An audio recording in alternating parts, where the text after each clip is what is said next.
All right, Tom, let's get into the top first-round targets for all of the NFC teams out there. We did the AFC on Monday. We'll start things off with the New York Giants selecting number 2 overall. What is the prognostication? Well, 5 is kind of the max here. We'll take a look at 5 players for each team, but 5 is very much the max for the Giants. Their first, and maybe it is the most likely option right now, is Saquon Barkley. Yep. And I will hold off on my anti-Barkley Giants rant until we do the draft live here on Thursday. I like the page, you'll be notified when we go live. I get the upside with Barkley, and he is the best halfback in this year's class, and he brings so much from the passing game perspective that maybe it makes it worthwhile. So I get the upside with Saquon Barkley, but I do have some concerns. If you're not going to trade down, are you really going to pass on all that draft assets, all of them, multiple firsts, multiple seconds even, to take a halfback? That's the concern for me. All right, there's Saquon Barkley there. Let's go to the defensive side of the ball, Bradley Chubb. Feels like this one has kind of calmed down. In the immediate aftermath of the JPP trade, Chubb got a lot more hype, but this seems to have dropped a little bit in terms of the likelihood.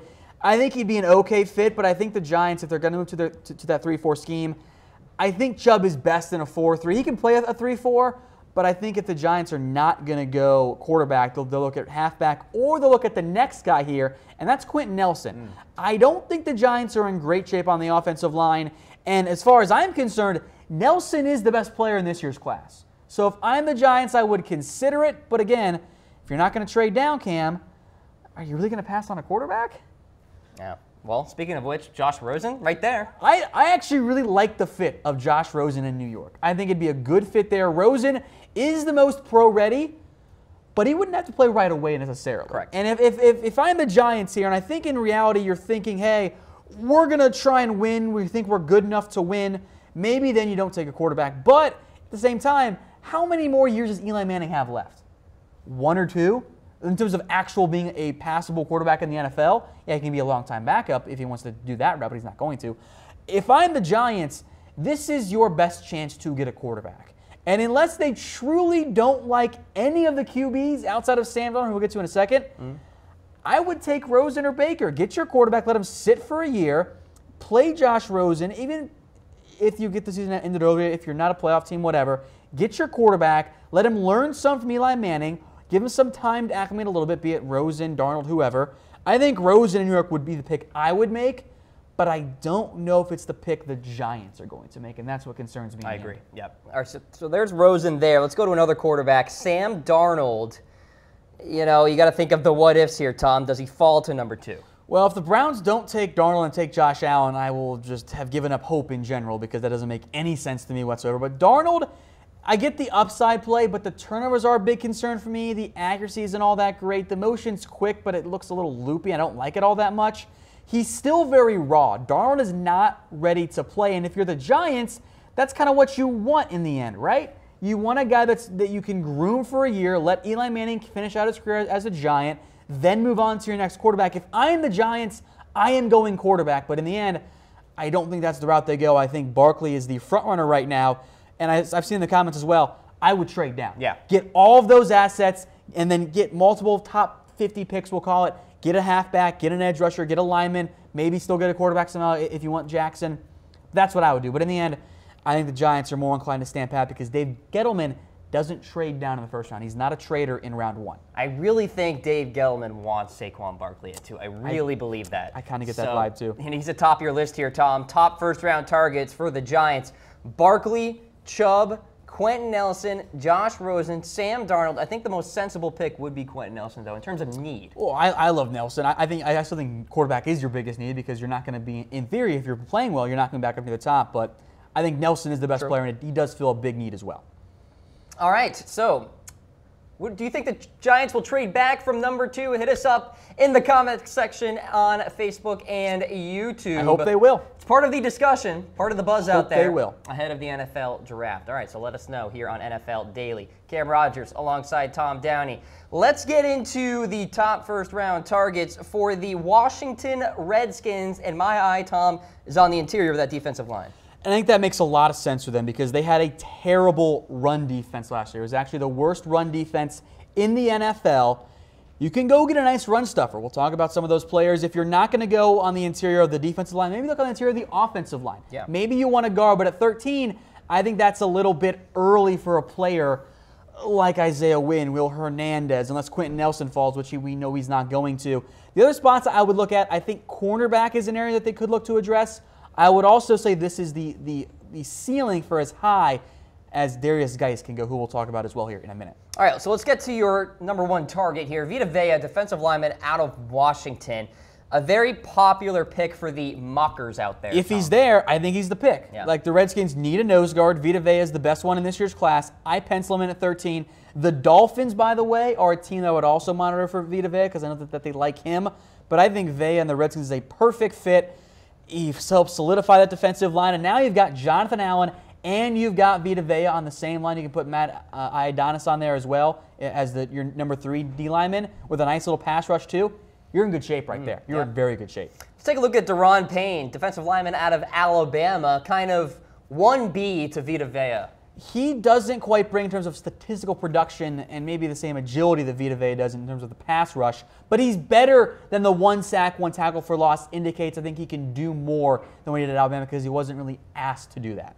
All right, then at the cornerback position, you've got Denzel Ward out of Ohio State. Could be a really good slot corner in the NFL. I think he can play outside corner as well. And remember, the Redskins traded away Fuller for some reason. Rashad Breeland's probably not going to be back either. So in that scenario, you can start Ward at the nickel, move him outside, or just play him outside altogether. But I think Ward is a nice fit for the Redskins at 13 if he's on the board and if Vita Vea is gone as well. All right, one of the hybrid defenders out there, Minkah Fitzpatrick, a name you're watching, Tom, for the Redskins. One of these defenders is going to drop because you're going to have quarterbacks go early. There are a lot of talented players. You're going to have Barkley go. You're going to have Nelson go.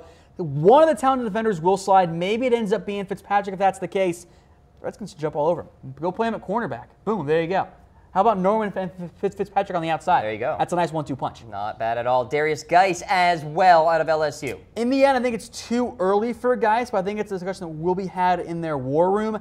Get him in as a talented halfback and give them an actual consistent running back that they haven't really had in quite some time. Okay, so that's the rundown there for the Washington Redskins. Let's summarize the list. Vita Vea, Payne, Denzel Ward, Minkah Fitzpatrick, and Derrius Guice, running back out of LSU. All right, so let's get into the top first-round targets for the Dallas Cowboys. Dez Bryant era over. Is it time for wide receiver? Well, they're going to go one early. Maybe not in round 1. I don't think it's quite set in stone, but I think that wide receiver is the route they're going to look. I think linebacker, the other big area. I don't think they'll go guard in round 1. I think they'll try and get one in round 2. If it's not receiver or linebacker, it would be because a guy like Vita Vea fell to them. Now, they did have interest in Vita, but I think in the end, he's just not going to be on the board for the Dallas Cowboys. And that's the issue for me, is that I love him. You know how I feel about Vita. He's one of my top 10 players this year, but I don't think he falls to 19. So that is the dream pick for the Cowboys. Right. Don't think he's there, though. Some of the more realistic ones, perhaps, though, let's talk about 2 receivers. DJ Moore, first up. The Cowboys like him. Came in bigger than expected at the Combine. Was a real surprise there. His athletic profile is almost identical to Sammy Watkins. Now, he didn't go downfield as much at Maryland, but can because, as you can confirm, Maryland's quarterbacks were terrible. Yes. DJ Moore, fun fact, is the first wide receiver since Hakeem Nicks to have 1,000 receiving yards, while his best quarterback didn't throw for 1,500. That's not surprising. So all of Maryland's receiver production went to DJ Moore. I think he's a better route runner than some give him credit for. He gets open. He's good after the catch. He is a very good Dak-friendly wide receiver. Maybe one who's not quite as Dak-friendly is Courtland Sutton. And if you really want to get a quote-unquote X wide receiver, Sutton kind of fits that mold there.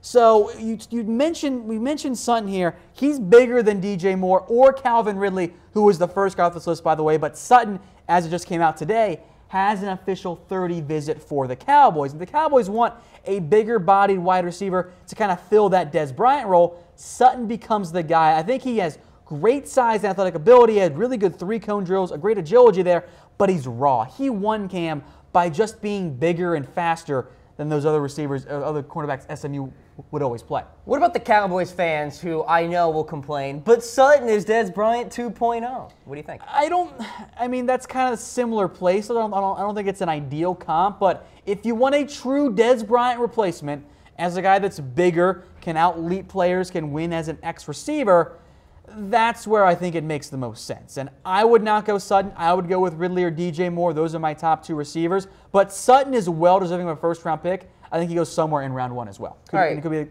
to the Cowboys. Let's take a look at one of the premier athletes among all the prospects, Leighton Vander Esch. Cowboys really like Vander Esch, and I've heard from many a Cowboy fan who does not want Vander Esch because, he's an athlete, not quite a football player yet, but he was off the charts measurably at the Combine. It was truly incredible how productive he was from an athletic standpoint. It was unreal and productive from a statistical standpoint. 141 tackles. Someone told me Vander Esch was a bum, and I'm kind of like, look, you don't get to be a bum after putting up 141 tackles at Boise. Yeah, who says that? He's not a bum by any means, but he does just have the 1 year as a starter, some issues taking on blockers, so I get why some don't want Vander Esch, but he fits what the Cowboys want at linebacker, a freak athlete that can play the middle as well. If Vander Esch is on the board, he very well might be the pick for the Cowboys in round 1. All right, perhaps a safer pick at linebacker, Rashaan Evans out of Alabama.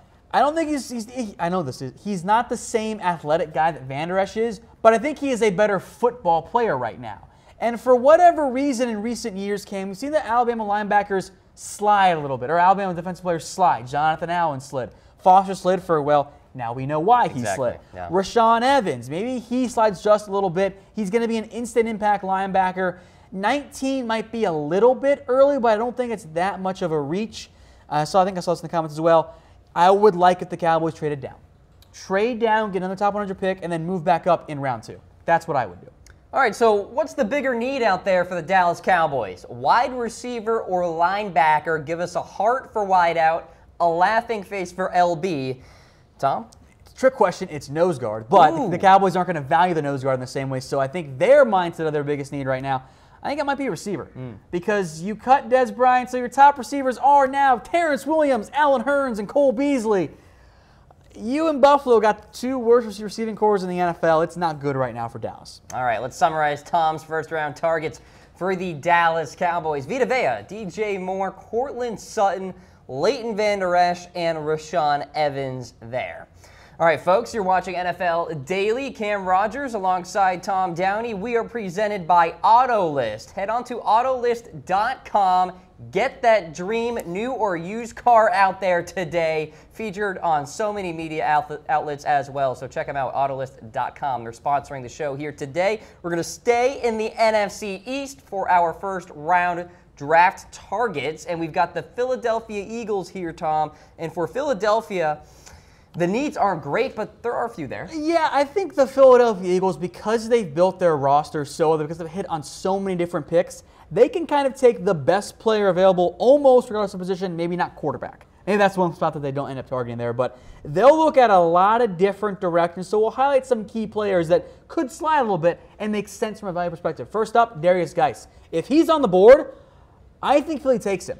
I think they want another halfback, and if Guice is there at 32, which he might be, I think it's a great fit. I think he'd be a great addition for the Eagles. And yeah, you traded for Ajayi, but you gave up nothing. So if he wants to leave in free agency, you're okay. Or if you want to put Guice and Ajayi back there together, that's a fun tandem right there. How about the secondary, Jair Alexander? They've looked a lot at cornerbacks, and the release of Darryl Worley after his arrest makes Alexander make some more sense. Maybe they go a different corner as well there. But I think with Alexander in general, if he slides, I think he'd be the pick. I don't see Alexander falling out of the first round because the Philadelphia Eagles will take him. Now, I don't think he's going to be there, but I do think he makes a ton of sense if he's on the board because he can play in the nickel right away and then he can move outside for Philadelphia. He'd be a home run hit.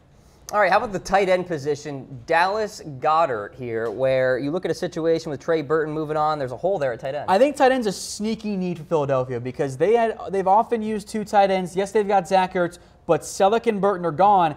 If Goedert or Hayden Hurst, I don't know if he's going to be there. I think the Saints might take him. But if Goddard's there, I think he could be an option. Or if Hurst is there as well, if he's on the board. Philadelphia, I think at some point early, will take a tight end.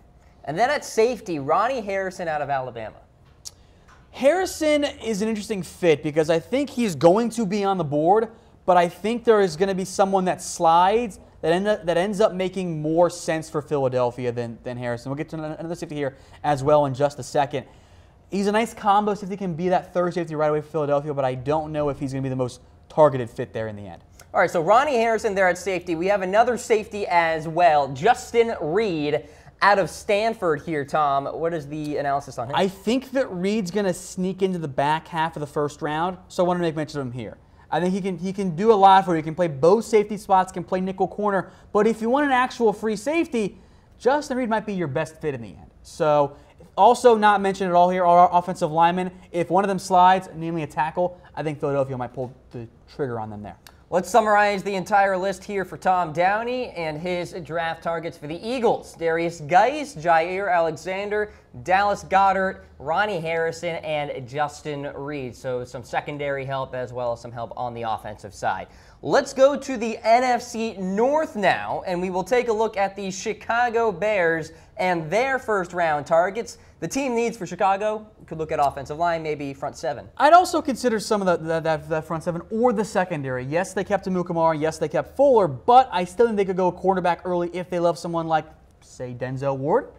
I think that'd be a nice fit for Chicago. So I think defense, unless this guy, Quenton Nelson, is on the board. If Nelson is on the board, he will be the pick. He will not get past the Bears at number 8 overall. But if he's not, they're going to go look at defensive players, guys like Tremaine Edmonds, who I think it's a little early because I fear the Bears are going to make him into an outside linebacker. I don't want him at that. He is an inside linebacker. That's what he played at Virginia Tech. That's his best fit. He's not there yet as a player because he is so raw, because he just at times like, dude, what are you doing? You bit for the play fake, but he's just 19 years old. Right. He's going to develop into a very good player. If you want a better player right now, Roquan Smith might be your guy. I like him because a lot. He is a little undersized, but he makes up for it by being a good athlete. He'll make a lot of plays for you. He is very much a ready-made linebacker as well. Then you got Denzel Ward here if you want to look at the secondary here, Tom. We talked a little bit about him already. I like Denzel Ward a lot, and I think maybe I was too low on him early in the process. I was too concerned about his size. Came in actually a bit bigger than I thought he was going to, so that's a big deal there. Can play outside. Doesn't have the best size, but he's just big enough that he can get by as an outside corner and kind of that Chris Harris mold. Yep.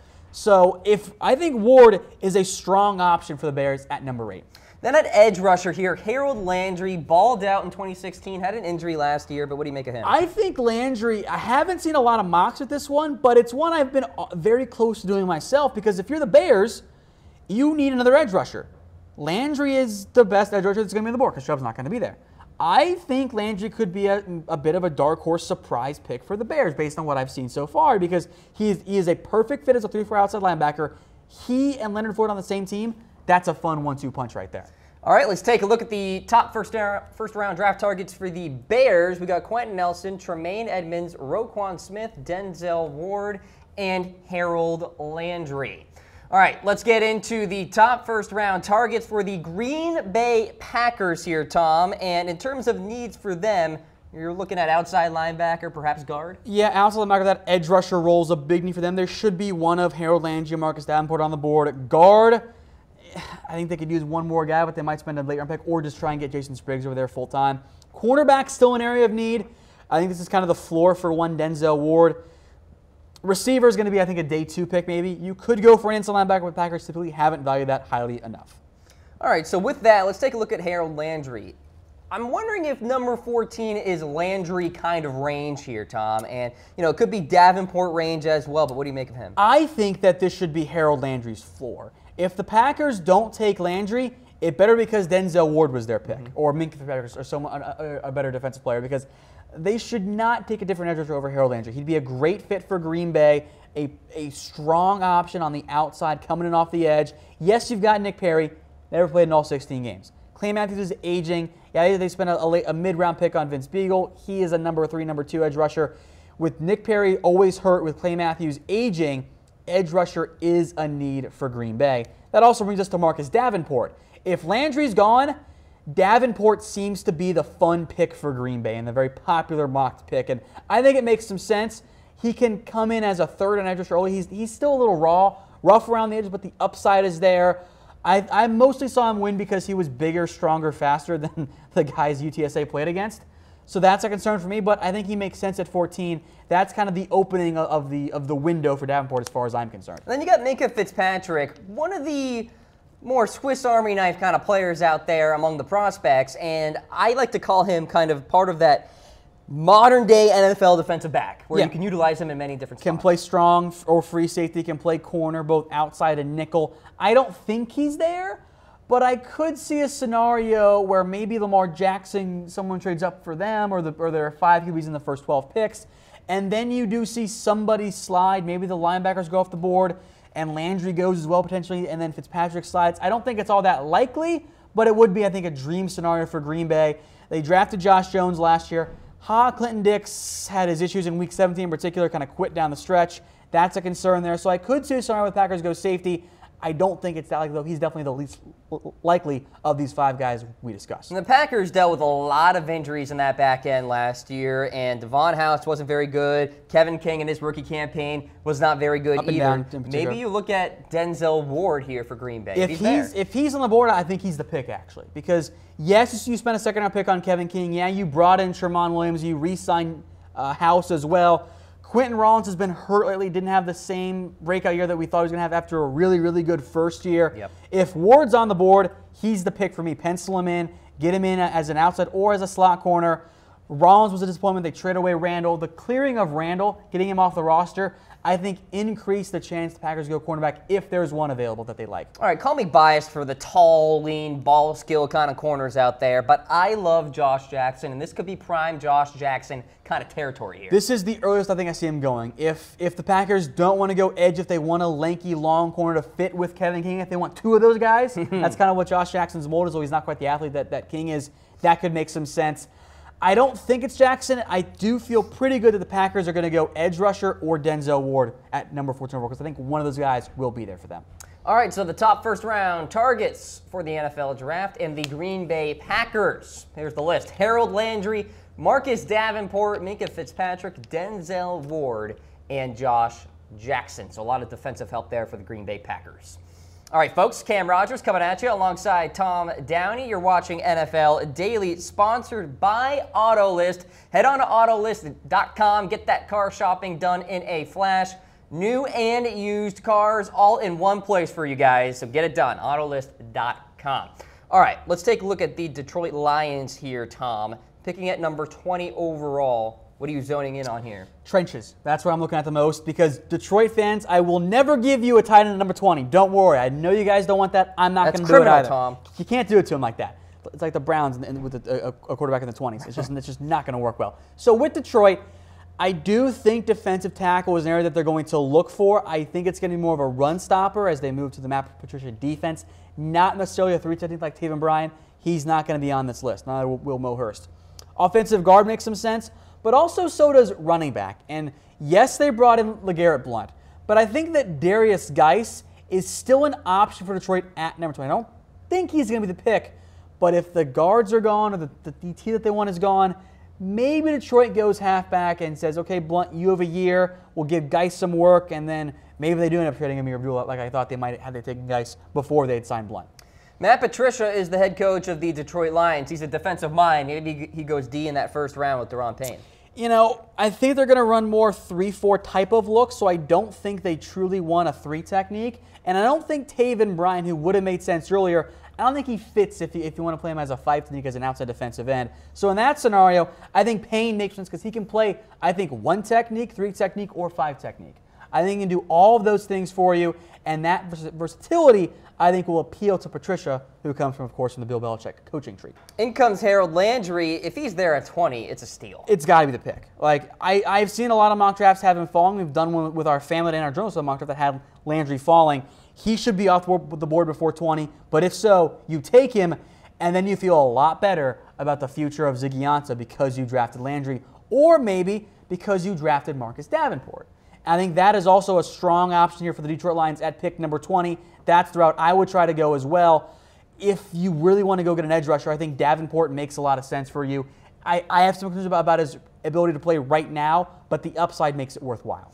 And then you could also look at the offensive line here. James Daniels, one of the more athletic offensive linemen in there. He can play guard or center. Graham Glasgow can also play guard or center. So the Lions do have a need there with Swanson gone. Maybe you put Daniels at center. Maybe you put Graham there, or you put the other one at guard. Either way, it makes some sense. Isaiah Wynn-Hernandez also makes sense here as well. Taylor Decker, by the way, did not play very well last year. Yeah, well, he had a bit of a rough year come back from injury. Yeah, all right. As I recall. Let's take a look at the list here for the top first-round draft targets for those Lions. Derrius Guice, Payne, Harold Landry, Marcus Davenport, and James Daniels. All right, let's get into the top first-round draft targets for the Minnesota Vikings. And when you look at Minnesota, not a ton of glaring needs, but you could look at offensive line here. I think offensive line's the big one for them, and that's where they're going to target at number 30 overall. We mentioned James Daniels just with the Lions here. He could be an option, but I'm not sure he's going to be there. We'll look at some other offensive linemen. Isaiah Wynn, I don't know if he slides. Maybe you don't see the run on interior lineman until the later part of the first round. If so, Wynn makes sense. He can play guard. He played tackle at Georgia this year, but he is going to be an interior offensive lineman for Minnesota going forward.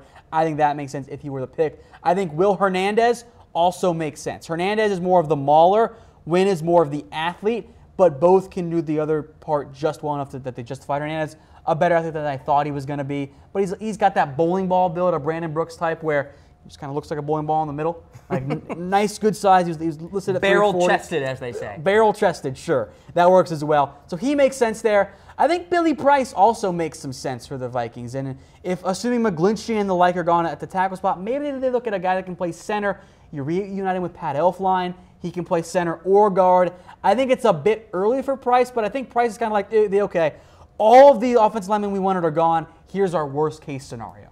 Could look at secondary, although not a terrible need, but Jair Alexander at 30 is good value. Value is there, and that's why I don't think you're going to see Minnesota go cornerback early. I don't think the DT of a Bryan or a Hurst will be there for Minnesota. If they are, those make sense, but Alexander kind of slots in as the, okay, here's the value that we were targeting for. Justin Reed, safety out of Stanford, could be a potential option there. This is my dark horse pick for Minnesota because I am not a huge fan of Andrew Zendejo. I just don't love him all that much. I think that Justin Reed would be a good fit with Harrison Smith. The Vikings love to use Smith all over the field around the box. Reed can do that too, but he can also be a true free safety. And if Reed's on the board, maybe the Vikings say, hey, you know what, Andrew, you can still be our third corner, but let's put Reed as that back end, as that number 2 safety, and get him in good shape. All right, so there's Justin Reed wrapping up the targets for the Minnesota Vikings. We've got Isaiah Wynn, Will Hernandez, Billy Price, so a bunch of offensive linemen there, Jair Alexander, and Justin Reed. All right, let's get into the top first-round targets for the Atlanta Falcons and Tampa Bay Buccaneers. What am I talking about? For Tampa Bay, you could look at guard, you could look at running back, you could look at a few things here. I think there are 2 big-name guys among the top prospects that the Bucs will want. If they miss on those 2 guys, they're going to look in the secondary. So first up, this is the floor for Saquon Barkley. He will not get past the number 7 overall pick. The Bucs need a halfback. I think they'll take one in round 1 or round 2. They're going to go halfback very early this year. If Barkley's gone, maybe they get Quenton Nelson instead. If he doesn't go to Denver at, let's say, 5. In that scenario, the Bucs get another key offensive lineman, and they can move on from the disaster that was the J.R. Sweezy era because that did not go well. Shocker, right? You take a bad Seattle offensive lineman, pay him a bunch of money, and didn't do anything. Why did that surprise the Bucs? Didn't make any sense. So you miss on those first 2 guys potentially. You look towards the secondary. You got Justin Evans. You want another safety. Maybe it's Derwin James. I think he'd be a good fit with Evans, can play that box safety role early. Again, a somewhat local kid here. You're able to keep him in the state of Florida. You make him into a dynamite safety, do a little bit of everything there. Can also play some nickel corner as needed, just like Minkah Fitzpatrick. He can do all those same things. I like Minkah a little bit more than Derwin, but I don't know if he'll go before Derwin, by the way.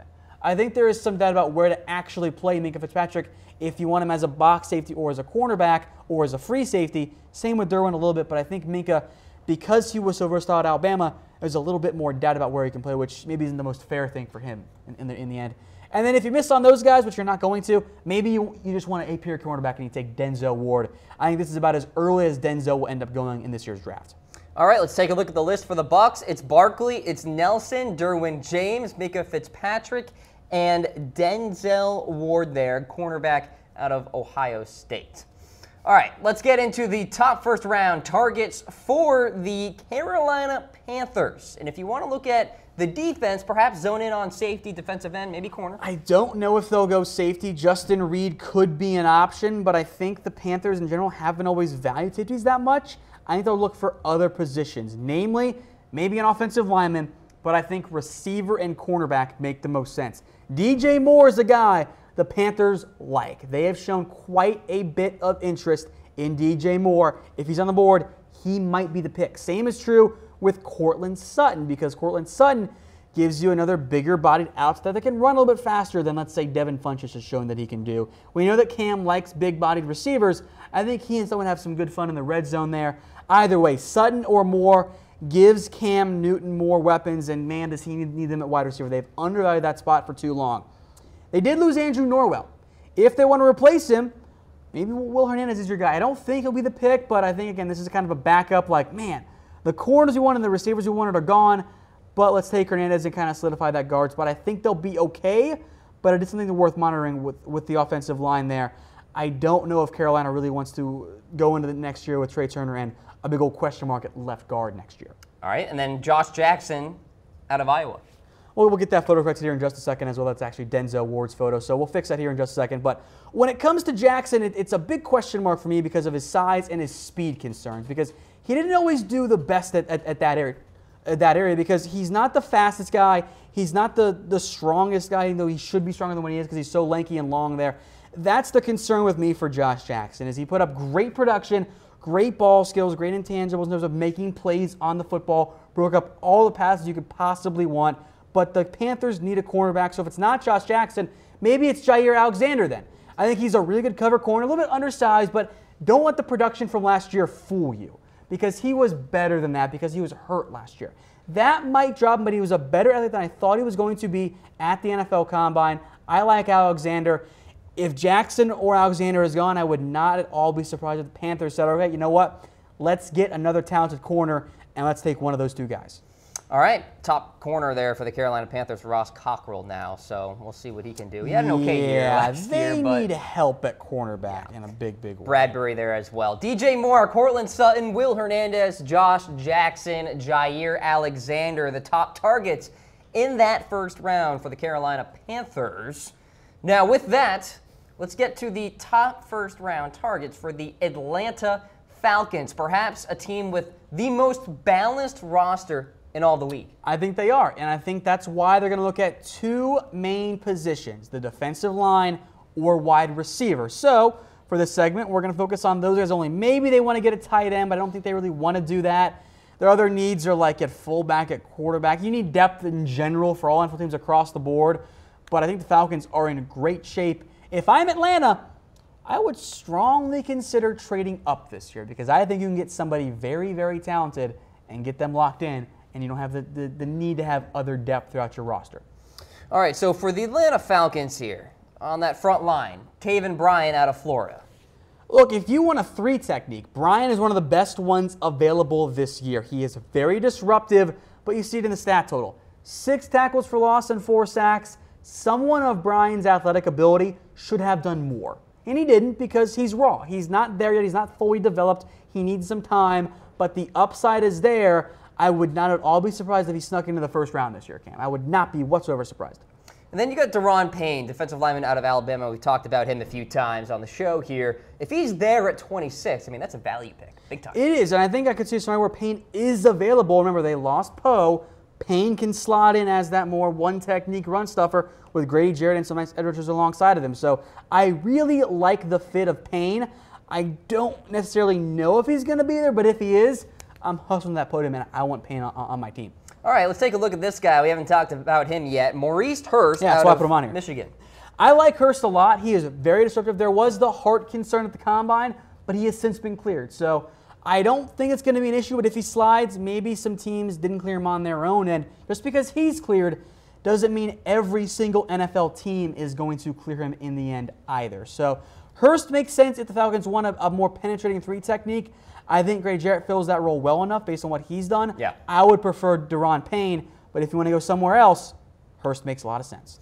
All right, let's take a look at the wide receiver position now. DJ Moore, if he's there at 26, I mean, DJ Moore and Julio Jones. Tempting. I like that a lot. I don't know if he's going to be there, and that's why I think we started with the defensive lineman, because I think D-line is where Atlanta will go.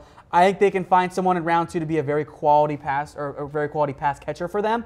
If it's not DJ Moore, maybe Cortland Sutton falls, and then you got Julio and Sutton on the same side of the field potentially at times, and on the same offense. 2 big-bodied wide receiver threats that can make big plays in the red zone for Matt Ryan. So I like Sutton quite a bit.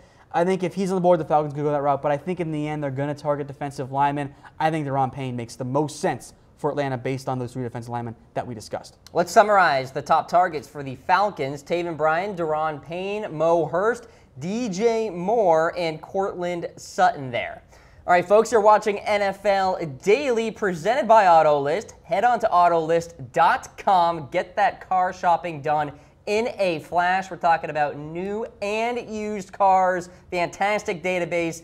Don't waste your time going to the car dealership and all that, please. Save yourself all the time in the world. Head on to Autolist.com. They're sponsoring the show here today. Let's get into the Saints now. Top first-round targets for them, Tom. I think they could look for a defensive tackle to help kind of more fully replace Nick Fairley. I don't think Payne's going to be there, which is unfortunate for the Saints. Tight end is a real option for them. Maybe less so wide receiver now that they actually just re-up Brandon Coleman. So I think they're going to be fine at wide receiver. That happened just a couple minutes ago, so that's why it still says receiver up there. Defensive end, you can always use more edge rushers, and maybe you want a quarterback to build eventually behind Drew Brees. All right, well, let's take a look at Taven Bryan. We talked about him with the Atlanta Falcons.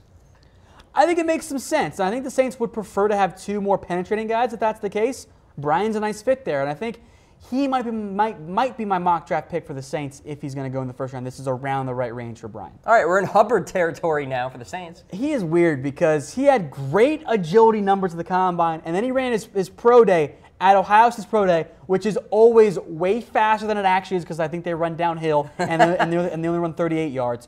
He had a terrible 40-yard dash, like almost 5 seconds for an edge rusher, which is super weird. But the agility was there. It didn't make a whole lot of sense to me. But I think he could end up being a late first-round pick, if not early second-round. Sneaky buzz on this kid, Hayden Hurst out of South Carolina.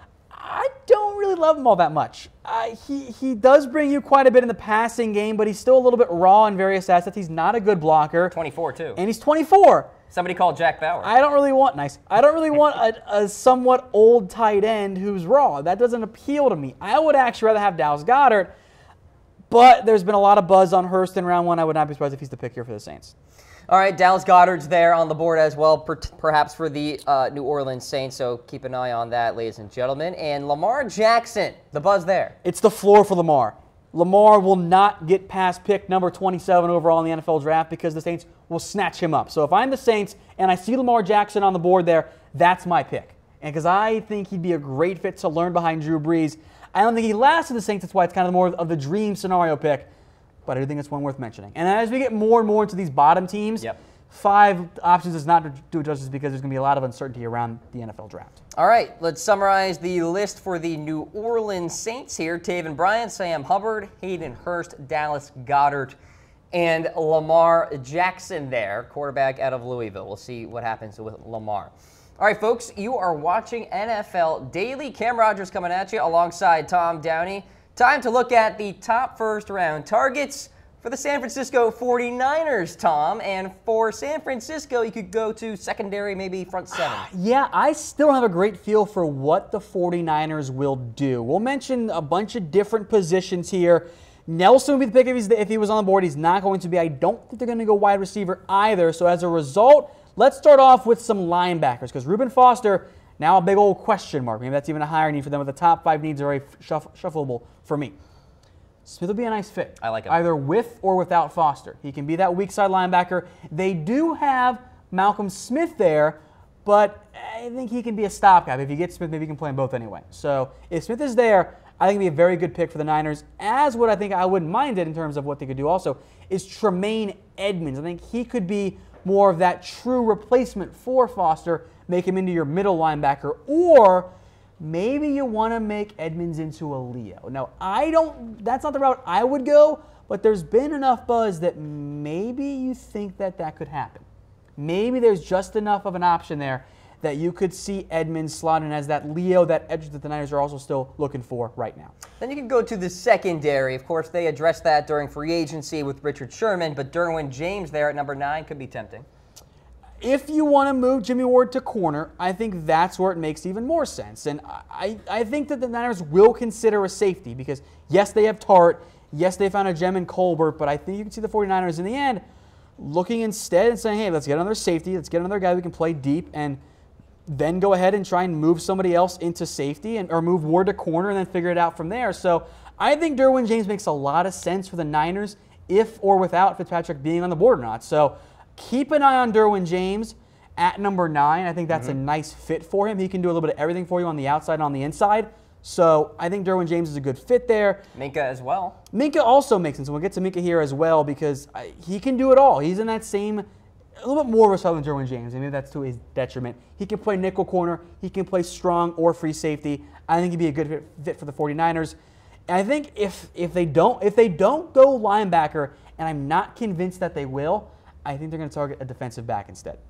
Let's look at Harold Landry as well. You say he's best as a 3-4 outside linebacker, but if he goes to San Francisco, he's got to put his hand in the dirt. He's their Leo, and he can do that, and I think it'd be a good fit for him as well. The Niners, the reason I haven't mocked Landry that much, I haven't put it as a big need, is because they've spent so much already on the defensive line. You know, they've spent multiple picks. They got Solomon Thomas, Buckner, Armstead, but none of those guys is a true Leo, that 3-4 outside linebacker, 4-3 defensive end hybrid. So I think Landry is a nice dark horse pick. If you want to really invest in your defensive line, when you get to passing down, some combination of Thomas, Landry, Buckner, Armstead, that's a lot of fun right there.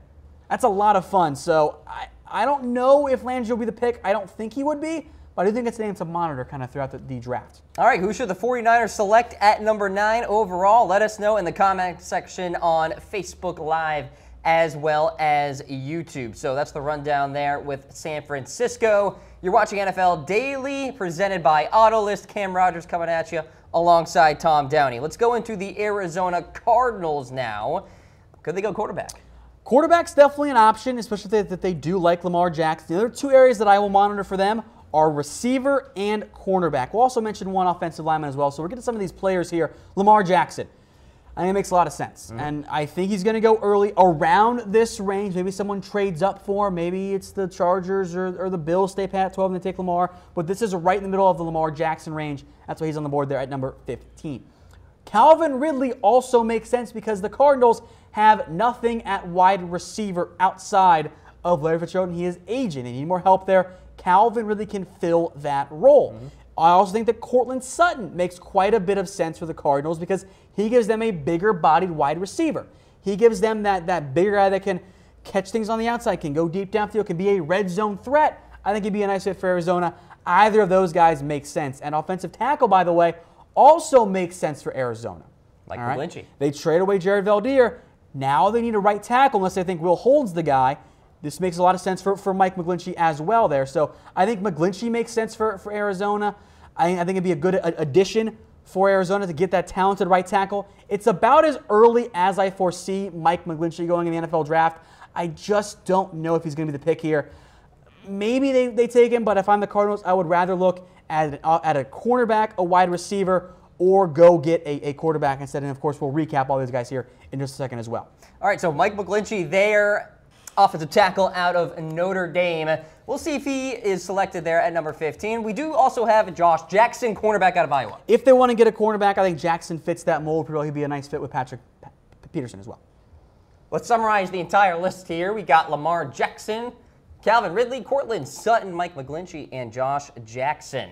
All right, folks, let's get into the top first-round targets for the Seattle Seahawks. And for Seattle, could look at offensive line, perhaps defense? Yeah, they're in a tough spot because they only have the one first-round pick. And they have no second, no third. So all of a sudden, you got one pick on day 3. And man, what are you going to try and do out there? So that's a big concern for me. I think offensive line makes a lot of sense for them. I think cornerback also makes some sense. So we'll start with some of these players here. First up, Josh Jackson fits that Seattle cornerback mold. He's long, he's lanky, and in classic Seattle form, they would not take an offensive lineman because that's what Seattle does. Of course. Why would they, Tom? They don't take O-lineman in the first round. If they're not going to go cornerback, I think Josh Jackson makes the most sense. How about Derrius Guice? Yeah. They got a big question mark there. Maybe it is Carson. Maybe he's the long-term guy there. Maybe Pro-Size finally stays healthy. But if I'm Seattle, I am looking at other halfbacks. Derrius Guice fits this range. I think he'd give them a Marshawn Lynch type at halfback. And that's kind of who I comp Guice to because of how he runs. He might have some injury problems, though, in the NFL. Davenport. Yeah, look, Cliff Avrill's a question mark. Michael Bennett's gone. Davenport would fit that role. And again, you get a nice edge rusher there. You could help solidify that front four. I think of the guys you mentioned, he is the least likely, though. Some offensive linemen now. No guards listed here, but guard is also an option. Mike McGlinchey would be a right tackle. Maybe you move Ifedi inside to guard, but I think McGlinchey would give them stability at right tackle because they don't have reliable offensive linemen. Now, his ceiling is not as high as other players this year, but I think he's going to be a very good right tackle in the NFL. If you're Seattle, you need one of those guys. What do you make of Connor Williams? Could Seattle move him inside? I think what you would see with Williams potentially is Seattle takes him. They start him at left guard to start his NFL career. And then when Dwayne Brown retires, he becomes your left tackle. Okay, that makes sense. I like Connor Williams a lot. I think he can be a left tackle. But the concerns are the injury this year, and he has short arms. That will make teams move him inside a guard if they want long arm tackles. That's not who Williams is. That's the big concern for him. I like him. I think he's the best tackle this year, but I get the arm length concerns. That's why maybe you don't take Connor Williams if you're Seattle, because maybe you want a more long arm tackle. But he is, though, a very good athlete. So 2016 Williams, had he had 35-inch arms, would have been a top 5 pick.